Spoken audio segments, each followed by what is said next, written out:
ଏଟା ଏଟା ପାର୍କିଂ ଏଇଟା ପାର୍କିଂ ଏପଟେ ସବୁ ଗଲେ କୁଆଡ଼େ ଟିକେଟ୍ କରିବାର ଅଛି। ଏଟା ଆସୁନ କୋ ଟିକେଟ୍ ଭିତରେ ନା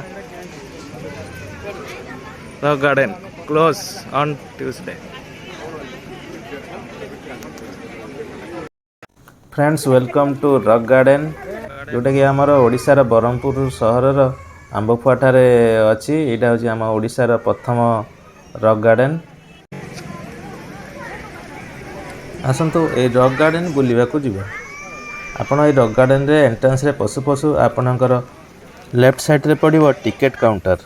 ଦେଖନ୍ତୁ ପାର୍କର ଟାଇମିଂ ହେଲା 3ଟା PM ଟୁ 9 PM। ଏଇଟା ହେଲା କାଉଣ୍ଟର କ୍ଲୋଜିଂ ଟାଇମ୍ ହେଲା 8ଟା 15 PM। ଏଇଟା ହେଉଛି ଟିକେଟ୍ କାଉଣ୍ଟର। ଏଠାରୁ ଆପଣ ଏଣ୍ଟ୍ରି ଟିକେଟ୍ 20 ଟଙ୍କା ପର୍ ପର୍ସନ୍ କାଟିକରି ଭିତରକୁ ଏଣ୍ଟ୍ରି କରିବେ। କାଉଣ୍ଟର କ୍ଲୋଜ୍ ହେବ 8ଟା 15 PMରେ। Rock garden close on Tuesday. ଆସନ୍ତୁ ଏବେ ରକ୍ ଗାର୍ଡେନ ଭିତରକୁ ଯିବା। ଏଇଟା ହେଉଛି ଏଣ୍ଟ୍ରାନ୍ସ।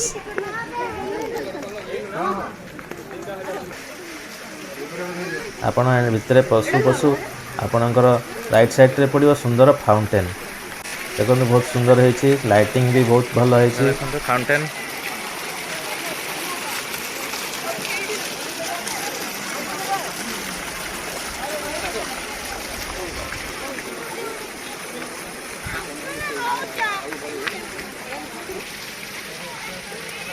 ଫାଉଣ୍ଟେନ୍ ଦେଖି ସାରିଲା ପରେ ଆସନ୍ତୁ ଆଗକୁ ଯିବା।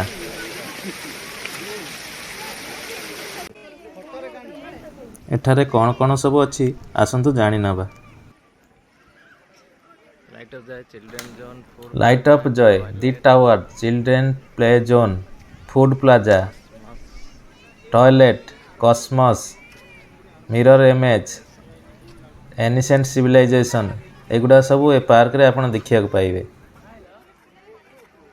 ଏଠାରେ ଏକ ମ୍ୟାପ୍ରେ ମେନସନ୍ ଅଛି କେଉଁ ଜାଗାରେ କ'ଣ ଅଛି। ଆସନ୍ତୁ ଦେଖିନେବେ। ପ୍ଲେ ଜୋନ୍, ତାପରେ ଦେଖା ancient civilisation, check point entry, fountain, ticket counter, service entry ଏପଟେ ଏସବୁ ଅଛି ଏଇଠି। ରକ୍ ଗାର୍ଡେନ ସାଇଟ୍ ମ୍ୟାପ୍ ଏଇଟା। ଦେଖନ୍ତୁ ବହୁତ ସୁନ୍ଦର ହେଇଛି, ଲାଇଟିଂ ବି ବହୁତ ଭଲ ଲାଗୁଛି। ଏଠାରେ ପ୍ରାୟ ଲୋକମାନେ ଫଟୋ ଉଠାଇବାର ମଜା ନେଇଥାନ୍ତି।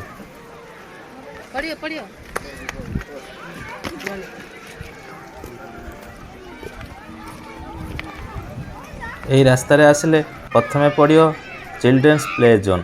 ଏଠାରେ ପିଲାମାନଙ୍କର ଖେଳାଖେଳି ପାଇଁ ବହୁତ ସୁବିଧା କରାଯାଇଛି। ପିଲାମାନେ ଖେଳିବା ଲାଗି ଏଠାରେ ଦୋଳି, ଖସଡ଼ା ଇତ୍ୟାଦି ପିଲାମାନଙ୍କ ମନୋରଞ୍ଜନ ପାଇଁ ଏଠାରେ ବ୍ୟବସ୍ଥା କରାଯାଇଛି। ଆସନ୍ତୁ ଏ ପ୍ଲେ ଜୋନ୍ ପ୍ରଥମେ ବୁଲି ଦେଖିନେବା।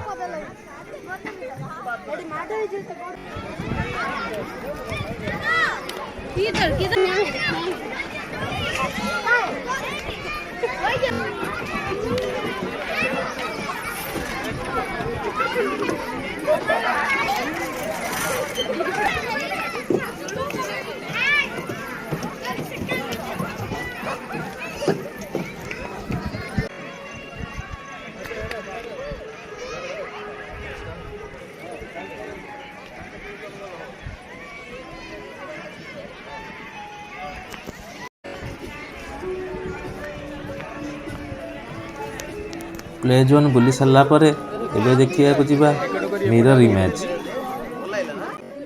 ଏହି ମିରର ମାଜେ ହେଉଛି ଏକ ଗ୍ଲାସର ଘର, ଯେଉଁଠାରେ ଆପଣ ଭୁଲଭୁଲିଆ ଟାଇପର ଆପଣଙ୍କୁ ଲାଗିବ।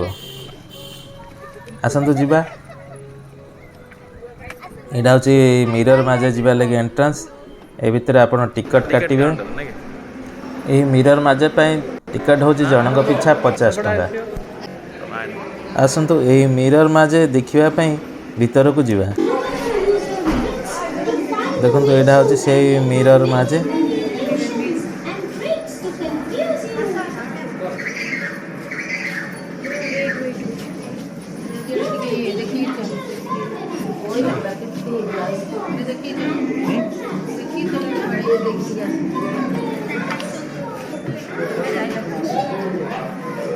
ଗ୍ଲାସ୍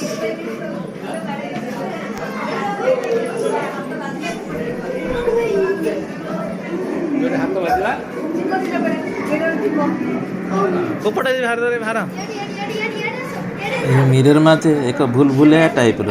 ଥରେ ଆପଣ ଏଣ୍ଟ୍ରି କଲେ କୋପଟେ ଏକ୍ଜିଟ୍ ଆପଣ ଖୋଜିବାକୁ ବହୁତ ସମୟ ଲାଗିଯିବ। ନା ମିରର ଦେ ଚିକୁ ପିଟି ହେଇଗଲା ଆଉ।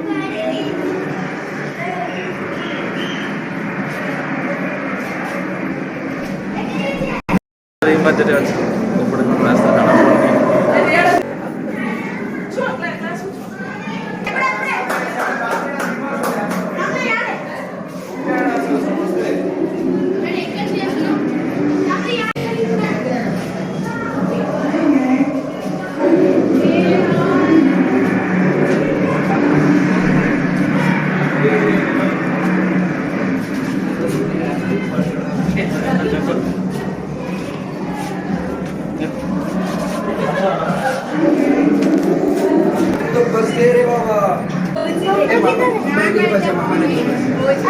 अरे किधर हो?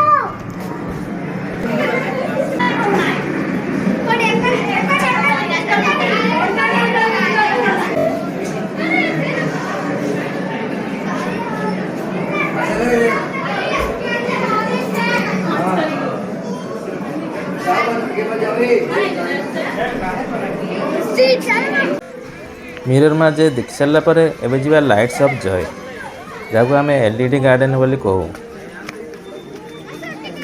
ଦେଖନ୍ତୁ ଲାଇଟ୍ସ ଅଫ୍ ଜୟ, ଏଠାକୁ ଯିବାକୁ ହେଲେ ଆପଣ ପୁଣି ଥରେ ପର ପର୍ସନ 20 ଟଙ୍କା ଦେଇ ପ୍ରବେଶ ଟିକେଟ୍ କାଟିବାକୁ ପଡ଼ିବ।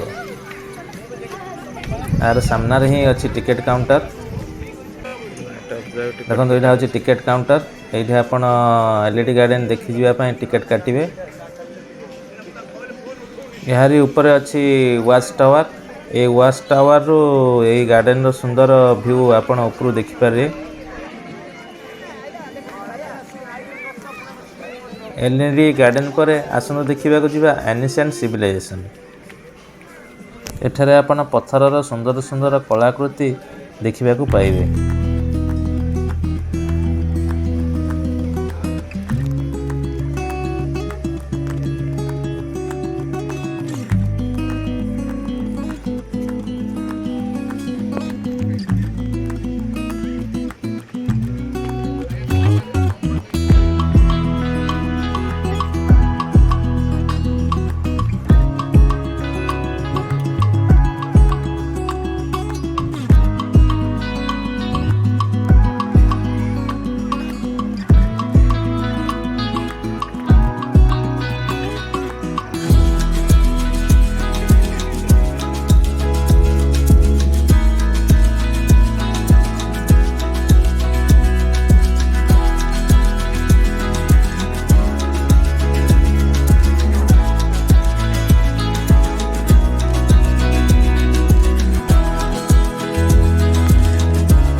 ଏଠାରେ ଏକ ସୁନ୍ଦର ଓପନ୍ ଗ୍ୟାଲେରୀ ମଧ୍ୟ ଅଛି। ଆପଣ ଗ୍ୟାଲେରୀ ବି ବୁଲି ଦେଖିପାରିବେ। ଆସନ୍ତୁ ଯିବା ଗ୍ୟାଲେରୀ ଦେଖି ଆସିବା।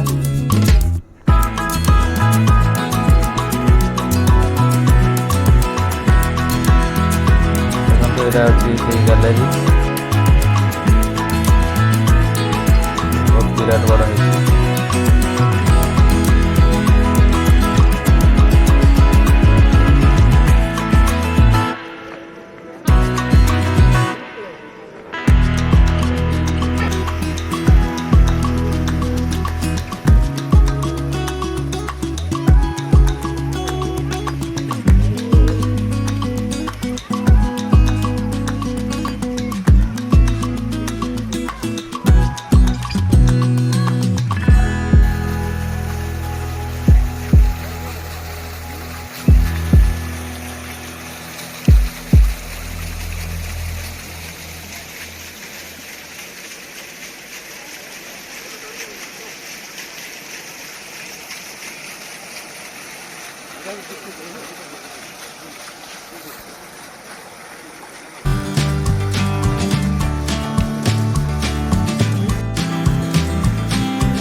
ଏନାରେ ଖୋଲିନି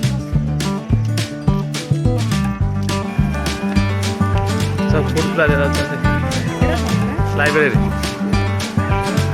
ଲାଇବ୍ରେରୀ ଖୋଲିନି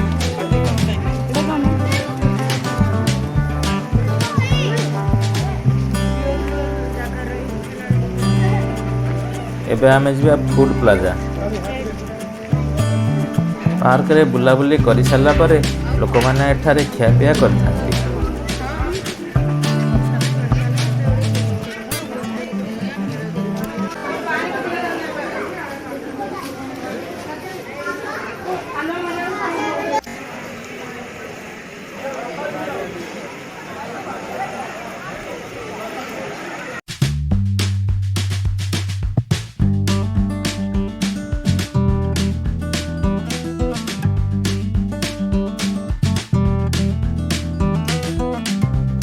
फ्रेंड्स ये रॉक गार्डन टी आपको केमिति लगिला कमेंट निश्चय जणाइबे। वीडियोटी भल लगी लाइक करेंगे शेयर करेंगे आउ ये चैनल को सब्सक्राइब करनथिले ये चैनल को सब्सक्राइब करेंगे।